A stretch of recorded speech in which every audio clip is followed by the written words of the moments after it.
This movie is a brief introduction to using the SOFIA archive. From the main IRSA homepage, click on SOFIA, and then click on SOFIA archive. Almost all of the SOFIA data are in the SOFIA archive, but if you go to the online help and scroll down a little bit, you'll find a grid. This tells you what data are actually in the SOFIA archive.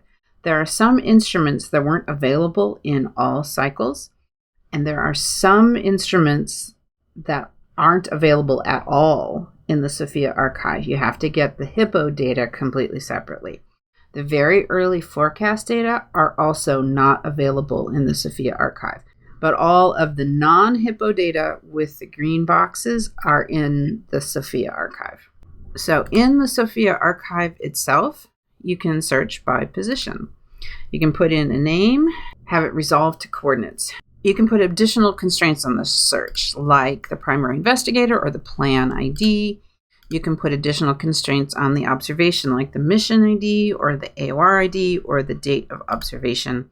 You can put additional constraints on the search by instrument. And if you limit it, say, to just one instrument, then the additional choices here change so that you can put additional constraints that are specific to that instrument.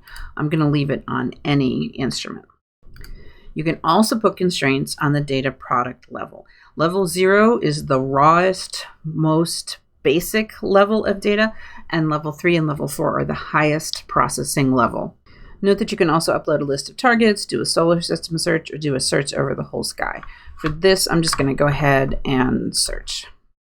Okay, it's come back with a list of all the observations, the AORs in the AOR tab, and additional tabs for each one of the instruments. Like all of the other IRSA tools with this look and feel, what we have selected in the list on the left changes what is shown on the right. So as I change what observation I've selected on the left, the details on the right change. If I go to the coverage tab, then we have a high-level summary of all of the observations. All of these polygons or points correspond to the observations here. You can see the colors in the tabs are the same as the colors in the coverage map. If I zoom in more closely, you can see that there's lots of individual pointings. All of the polygons correspond to the individual observations. If I go to the individual instrument tabs, the individual polygons that are shown can be individually selected. So the most common polygon here is that cyan one. So if I go to the Hawk tab, I can pick individual polygons, and you can see that the lines that are highlighted on the left are changing corresponding to which of the polygons I'm selecting. I can do that in other tabs too. If I go to the Forecast tab, I can pick the pink polygons, and those change. It works the other way too. If I pick the polygons out of the table, it changes what's highlighted. For the spectroscopy, they're individual pointings. So like for the FIFI-LS spectroscopy, all of those individual points are the individual pointings for the spectroscopic observations. When data is selected here on the right, then it's showing you the individual data frames corresponding to the observations on the left. Sometimes they're multi-plane FITS files. For example, this one has multiple HDUs. If I go to the File Contents menu, you can see there's many different planes. I can scroll through them that way, or I can scroll through them this way. All the tools that are here, like other IRSA tools with this look and feel, allow you to interact with the FITS image. Let's see if we can find some high-level data products. These are all level 3. Let's filter this down so we just have level 4 data. So if I go to one of the WXY resampled data products, you can see that each of the individual planes here is a different wavelength. So I can scroll through the planes and the wavelength changes. If I go here, I can pick the drill.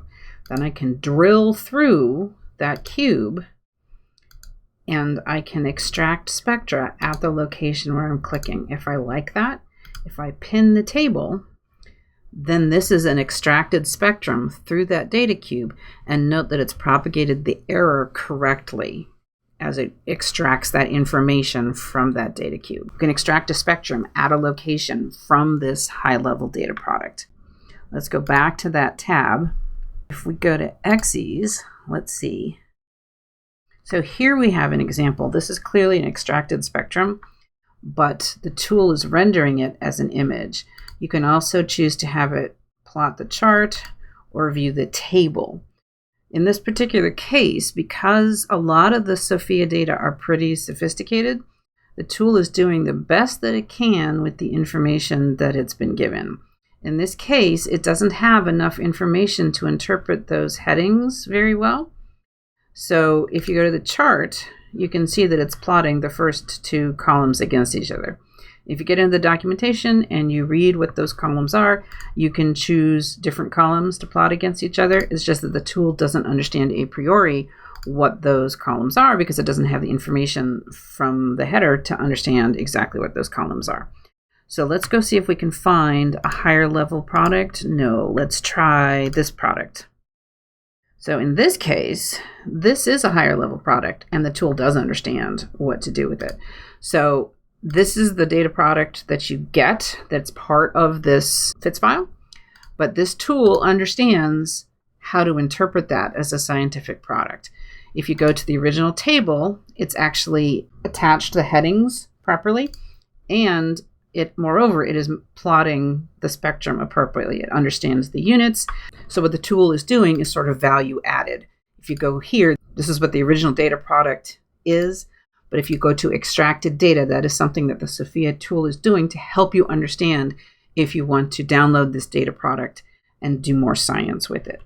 Because in this particular case, you've got some of these outliers. Let me just emphasize that you can click and drag and then filter to go zoom in on the plot if you want to look at different parts of the plot in more detail. Let's look at some of the imaging data. If we go to forecast, here, there's images, and it shows the data over here. And again, there's multiple planes that you can scroll through. But this image, you can interact with this image just like any other image in these tools. For Great and Hawk, a lot of the times you can run into tar files that of course, the tool doesn't know how to unpack and render a tar file, but in those cases, there's often a preview. In this case, there wasn't, but if we go, you see how this one says great.tar, but there's one right next to it that's great.fits. And there is a preview of that, but you can also look at the data here. So that's the FITS file, at least parts of the FITS file. The tool understands that it should show you the spectrum, but you can also go to the preview. And there's a preview provided by the pipeline that shows you that this is what the data look like once you've processed it and cleaned it up. But you can also download the tar file directly that goes with it. Hawk is like that too.